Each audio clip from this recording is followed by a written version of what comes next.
Buenas tardes, ¿cómo les va? Aquí estamos, comenzando un poquito antes de las 2 de la tarde, la emisión correspondiente al último día de la campaña electoral de cara a las primarias abiertas, simultáneas y obligatorias. Mañana, cuando nos volvamos a encontrar, a esta hora más o menos, vamos a estar en una etapa, no sé si la palabra es didáctica o docente, tal vez tengamos esa pretensión, probablemente no la capacidad ni la posibilidad de transmitir los conocimientos como lo hacen los maestros. Pero va a acompañarnos el doctor Oscar Blando, que es en alguna medida el responsable de lo que es el sistema electoral que va a convivir el provincial, el que tenemos para la elección municipal, con el nacional, ¿no? Y nos va a explicar de qué manera va a ser el trámite del voto, que es en 2 instancias, con 2 boletas diferentes, con sistemas distintos. No nos vamos a adelantar porque de todo eso vamos a estar hablando mañana. Hemos desistido de la idea del simulacro porque la vez que lo hicimos tuvimos un pequeño altercado a partir de alguien que pensó mal, que era solo una broma, el tema de la urna del voto en blanco que dijo el presidente del tribunal en aquel momento, que era Rafael Gutiérrez, ¿no? Hicimos una broma con una caja para el voto en blanco y demás, y bueno, y la verdad es que al final por ahí terminamos confundiendo en vez de llevar un poco más de claridad. Así que mañana vamos a hacer la demostración de cuál es el trámite, el tiempo que va a demandar el voto. No es una cosa rápida, porque hay que entrar 2 veces al cuarto oscuro, porque son 2 sistemas distintos, porque hay que buscar una boleta bien grande. Yo supongo que la mayoría de los candidatos han tenido mínimamente la previsión de que la foto que aparece en la boleta es la misma foto de los afiches, ¿no? Porque yo he visto algunas campañas publicitarias en televisión de candidatos que no son lo que yo veo por la calle, o algunos que se han pasado de Photoshop y vos decís, este es el hijo, ¿no? Algunos porque son ya candidatos por, qué sé yo, que ves número.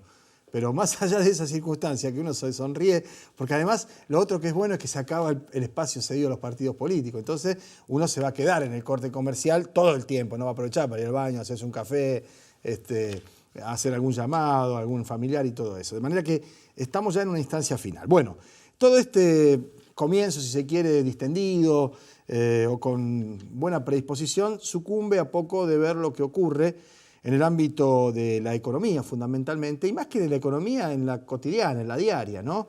Porque conversaba hoy con titulares de supermercados de aquí de la ciudad de Rosario, que han reconocido que no han tenido más remedio que trasladar a precio este desfasaje que se ha producido por el dólar, ¿no? Y en alguna empresa gaseosa, probablemente la cola más famosa, se aumentó en algunos casos hasta un 30%. Ahí agradecido las segundas marcas porque también han aumentado ellos su volumen de venta porque cayó la venta de la primera marca. En el tema de los lácteos, por ejemplo, la manteca 9% más. Le doy ese caso. Y además se profundiza la caída de consumo de la leche. Entonces hay una situación realmente delicada. El vocero de la Cámara Argentina de Supermercados dijo que el promedio de traslación del aumento del desfasaje del dólar a los precios es de entre el 5 y el 6%, en algunos productos el 9%, en otros el 2 o el 3%. Lo que cabe preguntarse a esta altura es ¿por qué pasa esto?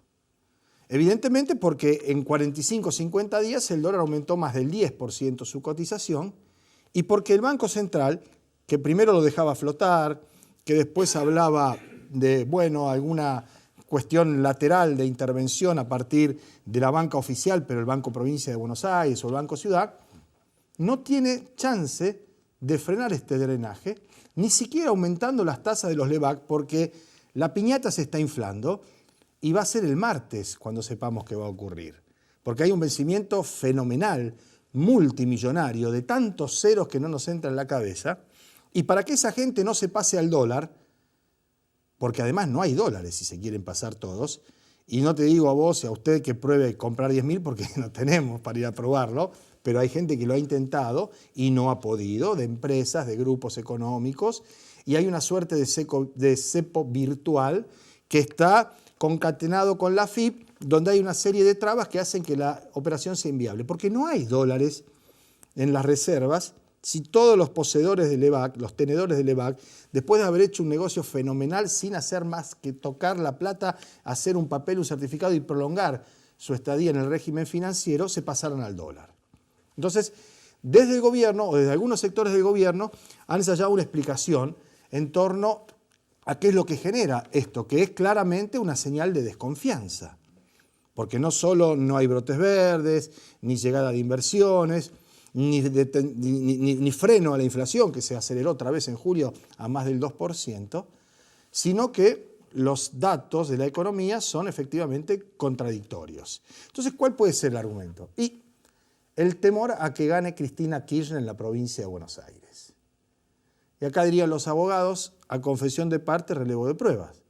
Porque si el triunfo de un candidato o candidata, por más que sea quien sea, en un distrito electoral, por importante que sea, en una provincia de todo el mapa del territorio nacional, que tampoco va a ser abrumador y de mayoría extraordinaria, sino de fragmentación del voto, provoca que el gobierno no pueda controlar la estampida del dólar, porque ayer puso casi 600 millones para que no pase los 18 y pasó los 18, nos preguntamos qué puede ocurrir efectivamente para que el gobierno tenga alguna chance de revertir este panorama.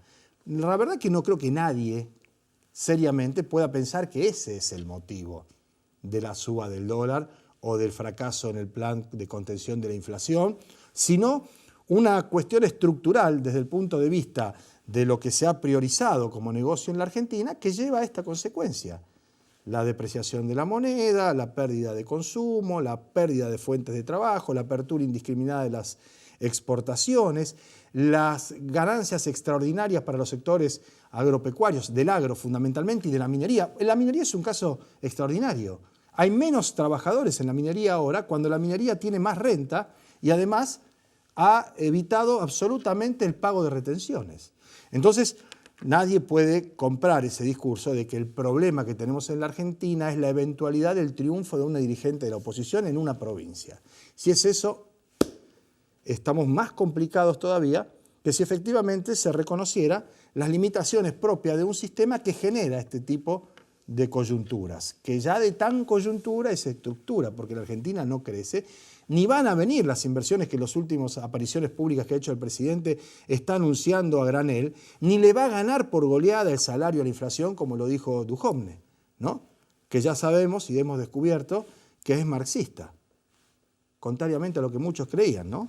Porque si el ministro de Economía de la Nación tiene de 90 millones de pesos, que es su patrimonio, 70 millones afuera, aplica el concepto marxista de yo no sería socio de un club que aceptara a un tipo como yo. Pero es Groucho Marx, no Carlos Marx, el cómico, el humorista. Y francamente es así. Porque si uno revisa la historia, y no hace falta mucho, sino irse unos años atrás, verá que en cada proceso económico que estuvo Sturzenegger, si aparece el apellido Sturzenegger, aparece la crisis económica, aparece efectivamente una situación de caída brutal de la situación de los asalariados, de los sectores de ingresos fijos. Y atrás de esto viene el tema de las reformas, previsional y laboral. Y la pregunta es, ¿qué reforma que se haya hecho laboral ha sido en beneficio de los trabajadores desde la recuperación de la democracia en la Argentina? Fuera de algún interregno. ¿Qué reforma previsional que no sea la ley que da por ley, por obligatoriedad, compulsivamente 2 aumentos en el año a los jubilados, se ha hecho para beneficiarlos en la Argentina? ¿Usted cree que efectivamente las leyes que se vienen, más allá de que uno podrá decir, no, pero cómo son así de prejuiciosos o qué mal pensados, ustedes creen que quieren flexibilizar, que quieren eliminar las paritarias, que quieren quitar de la previsional los aumentos por ley para poner... Y si no fuera así, ¿por qué no sale nadie, ni uno solo de los funcionarios de gobierno a decir cuál es el proyecto? O que es una sorpresa para las elecciones de octubre, porque lo están posdatando para después de octubre, ¿no? Bueno, con este panorama, en este contexto, vamos a votar el próximo domingo.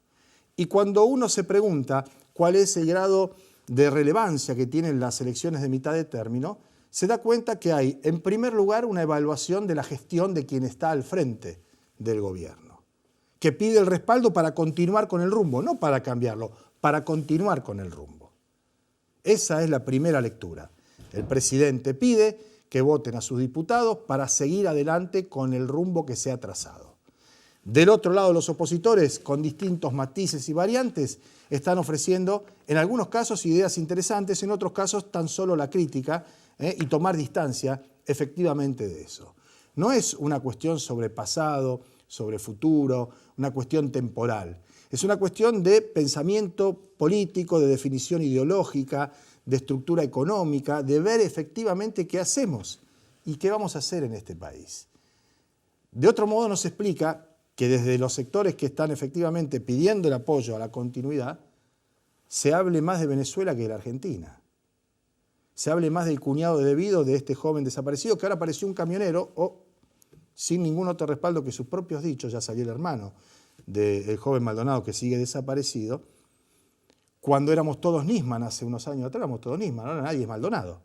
Como si efectivamente hubiera distintos niveles de preocupación por la vida de una persona o qué le pasó o qué ocurrió. Quiero decir, hay efectivamente todo un montaje, toda una agenda, toda una producción de noticias que a poco de correr chocan con la realidad de cada uno de nosotros, de ustedes, en nuestras casas, en nuestro laburo, en la escuela, en la oficina, en el club o donde sea.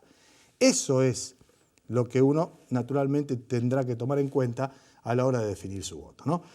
Bueno, este es el último de los comentarios de estas características. A lo mejor hay uno más sobre el cierre del programa, si tenemos tiempo, porque mañana a esta hora nos vamos a eximir, por supuesto, de ningún elemento que sea condicionante o que pueda llegar a tener algún grado de afectación en la campaña política. Como lo hemos hecho a lo largo de toda esta semana, con el trabajo de Leo Richardino, antes de irnos al primer corte vamos a presentar uno de los candidatos a concejal de los sectores que tienen menos visibilidad, que no son de las listas tradicionales, que si no salen acá, y esto suena arrogante, tal vez, pero es cierto, lo más importante es que es cierto, porque estos últimos días se han escuchado cosas en otros medios, inesperadas, sorpresivas, sorprendentes. En el caso nuestro tratamos de minimizar eso en términos de qué es lo que le vamos a mostrar. Son las palabras de hombres y mujeres que quieren llegar a ser representantes del pueblo y serán en tanto y en cuanto ustedes lo decidan. Nos vamos a la pausa con eso. Cuando volvamos estará en nuestros estudios Luis Contigiani, candidato a diputado nacional, precandidato por el Frente Progresista Cívico y Social, y también el gobernador de la provincia, el ingeniero Miguel Lifchich. Ya venimos. Estamos con el candidato a concejal Esteban Mestre dentro del Frente Justicialista. Esteban, ¿cómo te va? Gracias por venir. Buen día, Leo. Gracias a usted por invitar. Bueno, un militante de toda la vida, de muchos años y con mucho trabajo barrial. ¿Sentís que el fuerte de la lista que vos encabezás está allí, en el territorio, en los barrios, Esteban? Nosotros estamos donde consideramos que hay una mayor necesidad de la presencia de la política, de las organizaciones de base. Evidentemente en los barrios de Rosario, cuanto más nos alejamos del centro, más necesidades hay y se nota mucho más la ausencia del Estado. Por eso nosotros hacemos eje de nuestro trabajo ahí y estamos pidiéndole a los rosarinos que participen, que se comprometan, porque ese es uno de los ejes principales que nosotros entendemos para lograr las soluciones que nuestra sociedad necesita. Gestionando, por supuesto, para resolver los problemas, gestionando ante el distrito, ante la municipalidad, ante las empresas de servicio, haciendo un seguimiento de esas gestiones con la mayor eficiencia posible. Pero necesitamos que los vecinos se comprometan y participen, porque no vamos a poder conseguir una nueva Rosario sin el compromiso y la participación de todos los vecinos. En ese sentido, ¿cómo ves la participación de la gente? Hay un poco de apatía, está muy quebrado en el tema, digo, las necesidades económicas, las necesidades del trabajo y demás. Siempre cuesta que la gente se comprometa y participe. Nosotros, donde hemos logrado que la gente lo haga, hemos conseguido y se van logrando cosas para el barrio. Desde que entran nuevas líneas de colectivos, que traigan contenedores de basura. Y bueno, pensamos que ese es el camino, del compromiso, de la participación. En la medida que se logra, las soluciones empiezan a aparecer. Pero eso hay que darle una continuidad y hay que profundizarlo para que las soluciones sean más generales para toda la ciudad. Un poco la idea tuya, Esteban, a llevar al Consejo esta cuestión de los barrios, fuerte la voz de los barrios. La cuestión de los barrios, la cuestión de la seguridad, la cuestión de la vivienda. Hay un déficit muy grande habitacional en la ciudad de Rosario. Hay más de 40.000 inscriptos en vivienda por el tema de la DPBU y solamente se están haciendo unas pocas más de 1.000. Por lo tanto, la política que nosotros entendemos debe ser mucho más contundente en el ámbito de vivienda desde el Ejecutivo Municipal. El SPB, digamos, no está cumpliendo el rol que debería cumplir en la ciudad. Está muy claro. Esteban, muchas gracias por haber venido. Gracias a vos, Leo, por haber invitado. Un saludo muy afectuoso a toda la audiencia.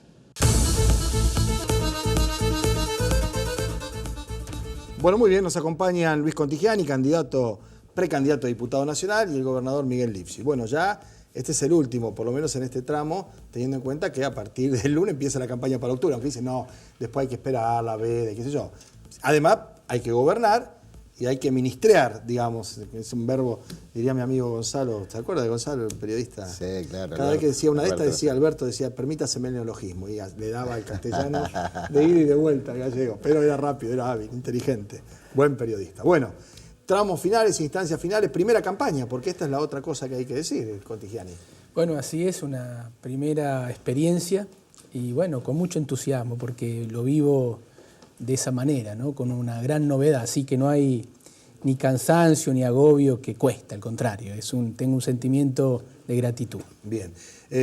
Gobernador, la elección de Contigiani como candidato, me imagino que además en una estructura como es la del Partido Socialista, de muchos años en el gobierno, en la provincia ya casi una década, en Rosario más tiempo, ¿tuvo que vencer alguna resistencia o hubo una suerte de consenso de decir, bueno, este es el hombre para este momento?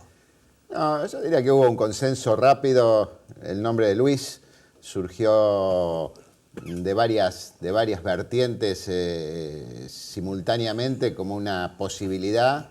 Claramente había sido la figura de mi equipo, de mi gabinete, que más perfil había mostrado, que había quizás con más visión, con más claridad política, había desde el principio planteado su preocupación sobre los temas económicos y sociales de la macroeconomía que estaban afectando a la producción santafesina, a las empresas, al trabajo, y creo que esa presencia, no solo mediática, sino en el territorio, siempre marcando agenda, defendiendo claramente a las empresas, pero también a los trabajadores, o sea, con una visión de la economía, del desarrollo muy compatible con nuestra mirada política, y también su trayectoria en los sectores gremiales del campo, muy identificada con lo que es, con lo que son las banderas del Frente Progresista.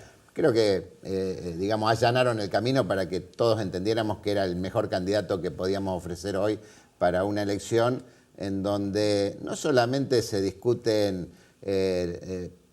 digamos, aceptación o no del gobierno nacional o apoyo o rectificación de rumbo. O rectificación de rumbo, ¿no? Donde en alguna forma estamos discutiendo un modelo de país. Si aceptamos que nadie quiere volver al pasado por una razón u otra, nadie quiere repetir modelo del pasado, que lo que estamos hablando de futuro, pero no cualquier futuro nos viene bien, no cualquier cambio es bueno, ¿eh? A veces hay que cambiar, pero los cambios tienen que ir en una determinada dirección para que realmente sean buenos para el país, buenos para Santa Fe, y esa es, me parece, la discusión que hoy estamos planteando en la Argentina, que se va a dar en el Congreso Nacional en el año próximo, porque van a haber temas importantes. Usted lo mencionaba, Pablo, en la introducción, reforma previsional, reforma laboral, coparticipación, reforma tributaria, son temas estructurales que tienen que ver con la vida de todos los argentinos y con el rol de las provincias, el federalismo, y ahí necesitamos, bueno, diputados que entiendan, que hayan estudiado, que conozcan la provincia, que tengan propuestas, que se hagan oír, que sean capaces de no de levantar la mano cuando le den la orden, sino de realmente defender los intereses de Santa Fe. Bien, Contigiani, el año pasado, en este mismo ciclo, en este programa, las primeras entrevistas estaban relacionadas a situaciones que lamentablemente se produjeron. Quiero decir, el levantamiento del perfil del ministro de la Producción en la provincia de Santa Fe podía obedecer a dos cuestiones. Porque había una situación floreciente y se inauguraban emprendimientos, se instalaban fábricas, venían las inversiones, o todo lo contrario. Lamentablemente fue por todo lo contrario. Entonces la recurrente participación era en situaciones de crisis, fábrica en conflicto, tratando de ver de qué mano se podía dar. Yo tengo muy patente las imágenes de la inundación y las vacas muertas al costado del camino, la crisis de la lechería y demás, ¿no? Quiero decir, fue en alguna medida un elemento determinante esa participación en el área de la producción, ¿no? Para nosotros fue un desafío muy grande porque enfrentamos en el Ministerio situaciones límite, ¿no? 2 crisis hídricas, una de ellas nunca la registré, sobre todo la de abril de 2016, donde se inundó 18 de 19 departamentos. La crisis de mercado interno, la crisis del poder adquisitivo, la crisis de los sectores industriales sensibles a las importaciones, la crisis del sector comercial. Bueno, fue todo un desafío abordar esa dinámica y esas situaciones.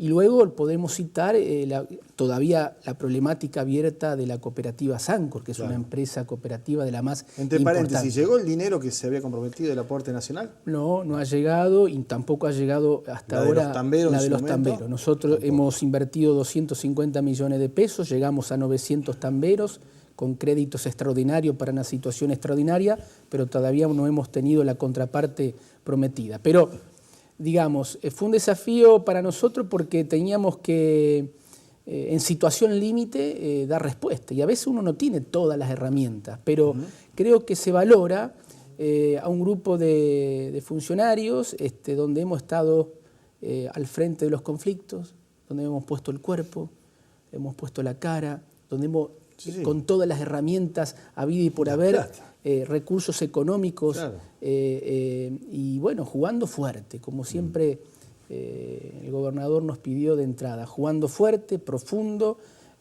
bueno, y ahí estamos, creo, valorando, digamos, en una valoración a partir de todo eso. Bien, Lipsi, este no es el escenario que el gobierno imaginaba no cuando asumió, desde ya que no, sino a los 6 meses o 7 meses, siquiera a comienzo de año, de que se iba a llevar una elección. Es decir, a ningún gobierno, por más pensamiento que tenga y que algunos cercanos quieran que el dólar esté a 20, por la competitividad y todas esas historias, le gusta o puede aceptar de brazos cruzados una estampida del dólar a 2 días de las elecciones, ¿no? Es decir, claramente los candidatos que definió Cambiemos no son los que inicialmente uno hubiera pensado que podían llegar a ser, gente vinculada a la situación económica, al empresariado, a los equipos que presentaron como el mejor de los 50 años y demás. Y esto obliga a un tipo de replanteo, de posicionamiento, teniendo en cuenta además ese delicado equilibrio que hay que mantener como gobernador de provincia frente a un gobierno nacional, pero a la vez un gobierno nacional que en muy buena medida no responde a las expectativas, siquiera pagando cosas que la ley determina, como el tema de los juicios, ¿no? Sí, a mí me ha sorprendido un poco, Pablo, porque uno podía esperar de este gobierno que tal vez no tuviera grandes políticas en el campo de lo social, de la salud pública, o los derechos humanos, de los derechos humanos, pero sí esperábamos que tuviera un fuerte ministro de Economía, que tuviera un control sobre la economía y que pudiera llevar adelante una política, como se dijo, de reactivación de la economía, de inversiones, de desarrollo económico, de liberar las fuerzas del mercado. Bueno, ese es el discurso, por lo menos, y se suponía que para eso sí estaban preparados, pero la verdad que han mostrado hasta ahora bastante impericia, muchos errores, que ahora le llaman errores no forzados. Sí. No sé exactamente qué quiere decir errores no forzados. Errores son errores, ¿no es cierto? Y cuando los errores se cometen demasiado frecuentemente, pareciera que más que errores son impericia o que hay intenciones que no se están blanqueando, no se están diciendo. Usted lo decía en la introducción, ¿no? Si estamos pensando en una reforma laboral que teóricamente va a beneficiar a los trabajadores, a las pequeñas empresas, que va a promover el desarrollo de la economía, ¿por qué no plantearlo ahora que estamos en campaña electoral? Yo he tratado de anunciar y de preanunciar todas mis iniciativas más importantes, porque lógicamente es parte de lo que uno puede exhibir. Ahora, si no lo puede exhibir, no lo puede decir ahora y lo va a decir después, genera ciertas dudas. Claro, ¿no? más que dudas, uno se pregunta cómo sigue esto. ¿Cómo sigue? ¿El mensaje electoral va a hacer que cambie el rumbo el gobierno o no? Por eso digo, yo soy de los que quieren que al gobierno le vaya bien. Yo no apuesto al fracaso ni de este gobierno ni del anterior. Siempre uno quiere que a los gobiernos le vaya bien, porque además yo gobierno Santa Fe y a mí no me va a ir bien, a Santa Fe no le va bien si la Argentina entra en crisis, tiene problemas, aumenta la inflación, sigue la bicicleta financiera, estas cosas nos perjudican a todos. Entonces, nosotros queremos abrir este debate y esto también se discute en este proceso electoral, la deuda. Claro que queremos que nos paguen la deuda, porque es un fallo de la Corte. Cualquier ciudadano, y más un gobierno republicano, democrático, debe cumplir los fallos de la Corte. Llevamos 1 año y medio esperando. Y yo diría que ni siquiera ha habido vocación ni voluntad para tratar de lograr una solución. Cuando uno tiene una deuda, normalmente se preocupa de hacer alguna oferta al acreedor, por lo menos irlo llevando, ¿no? Tratar de plantear opciones. No la hemos tenido, por eso nos animamos a hacer una propuesta que está pensada desde nuestro lado, pero también pensada desde el lado del gobierno. No queremos nosotros generarle un conflicto o un problema financiero al gobierno, así que le hemos propuesto una forma muy equilibrada de saldar esa deuda. Espero que la acepten, si no, obviamente tendremos que seguir insistiendo en el terreno de la política y en el terreno de la justicia. También, claro. Contigiani, sin perjuicio, como decía, de los errores no forzados de este gobierno y del anterior gobierno, hay, más allá de consideraciones vinculadas a las características de cada uno de ellos, claras diferencias y hay un quiebre desde el punto de vista de lo que estructuralmente en la economía se ha visto, ¿no? En tema del mercado interno, de consumo, de protección, el tema de las importaciones y las exportaciones, la bicicleta financiera. Es decir, la pregunta es más o menos lo que le decía el gobernador. ¿Cómo sigue esto? ¿Va a haber un cambio de rumbo? ¿Se puede seguir así en términos de continuar exhibiendo efectivamente estas preferencias por determinados sectores? Por ejemplo, el agroexportador, o el minero, o el financiero. ¿Cuál es la perspectiva? ¿Cuál es el vector? Solo con esos sectores no construimos un país. La foto productiva de la Argentina, 200 años de su historia, no alcanza a incluir a los 40 millones de argentinos.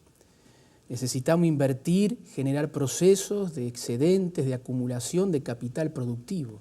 La puja de estos tiempos es entre el capital financiero, que está presionando y aprovechando la debilidad de políticas públicas, la debilidad del Estado, está aprovechando y presionando mucho, versus un capital productivo que no viene mostrando niveles de inversión importantes. Por eso el mercado interno en algún punto está mostrando estas fisuras. Y bueno, y esto impacta en el comerciante minorista que vende menos, en el industrial que no puede trasladar a precio porque se queda fuera del mercado, preocupado por las importaciones.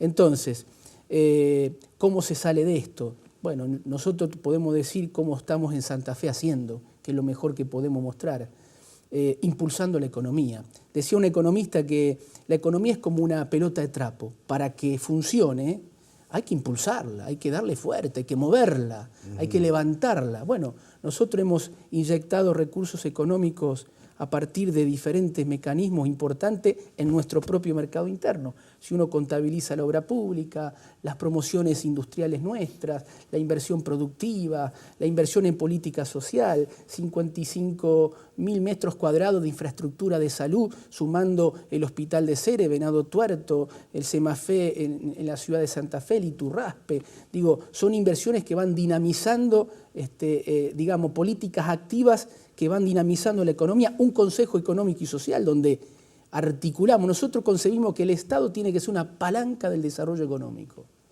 basado en dos grandes pilares, empresas y trabajadores.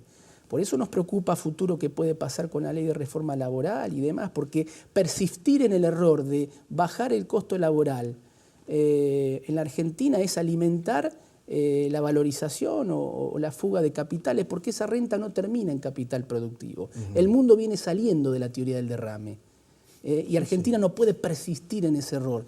Yo creo que hay que dinamizar las fuerzas productivas, los procesos de inversión. Ahora, necesita un Estado con vocación para hacerlo y el mejor Estado posible. Un Estado que tenga vocación política, poder político, para articular y liderar un proceso con los sectores privados de expansión del capital productivo y frenar a los sectores dominantes financieros, mineros, que hoy están presionando en su lógica financiera de manera negativa. Bien.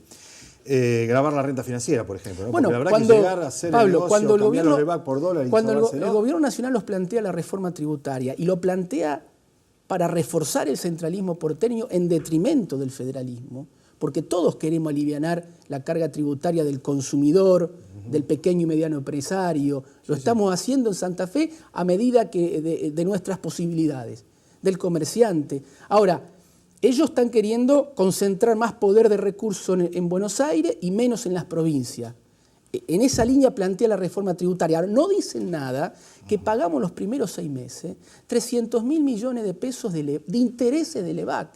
Y esos 300.000 millones de pesos de intereses del EVAC, intereses, no paga impuestos. 400 millones de pesos por día. Bueno, no paga impuestos, Pablo. Claro, entonces digo, renta, ¿quién pone en agenda estos temas? Pedazo, ¿no? ¿Quién pone en agenda estos Bien. temas? Si bien son primarias, ¿no? Y después vendrá la elección de octubre, yo tengo para mí que va a haber un resultado diferente en octubre que el de ahora, en términos generales y en todos lados, no únicamente. ¿Cuánto se pone en juego de la gestión acá el domingo? Es decir, el apoyo a la gestión, lo que decía en la mitad de mandato antes, que sirve para el gobierno nacional, sirve también en buena medida, aunque no se eligen legisladores provinciales, sí concejales en los municipios y algunos intendentes. ¿Cómo juega eso? Yo diría que no es determinante. Tenemos 1000 ejemplos en los últimos años. Sí, la mayoría de los presidentes perdieron de gobiernos provinciales y gobiernos nacionales que han perdido las intermedias. Sin embargo, han seguido gobernando, incluso algunos obtuvieron la reelección después. Acá incluso hay otro panorama que es el de los tercios, ¿no? Acá no hay una polarización uno contra uno y todo demás, ¿no? De todas formas, cuanto más votos uno saque siempre es mejor. En democracia, obviamente, es un poco el alimento, el combustible de los proyectos democráticos, tiene que ver con el apoyo de los ciudadanos. Pero comparto un poco la apreciación suya, Pablo. Creo que esta primaria es como un primer testeo, permite sacar del medio un conjunto de candidatos y dejar una grilla un poco más ordenada para la segunda parte, que va a ser, sí, más determinante, donde va a haber más debate político. Espero que haya los medios de comunicación organicen también debate de los candidatos. Va a ser bueno. Los medios lo vamos a organizar, el asunto es que los candidatos vengan. Va a ser bueno, se verá los que aceptan y los que no, claro. Porque ahí se ve un poco también la capacidad de encarar los temas y de tener respuestas. Así que sí, tenemos confianza en que vamos a ir posicionando bien a nuestros candidatos, pero más allá de esto, mi gestión está con mucho impulso y va a continuar ese impulso durante el tiempo que falta. Y la pierna, digo, porque la caminata la hemos recuperado bastante, ¿no? Falta un poquito, pero para octubre vamos a llegar bien. Perfecto. Luis, sí, como San Paoli, para octubre, todo. Nos jugamos todo. Todos tiran para adelante. Sí, bueno, pero es cuando cae la fecha FIFA. Así es, así. Qué palabra fea, la Federación Internacional de Fútbol Asociado, vamos a decir, ¿no? Mejor. Gracias a los dos por haber venido. Gracias a vos, Pablo.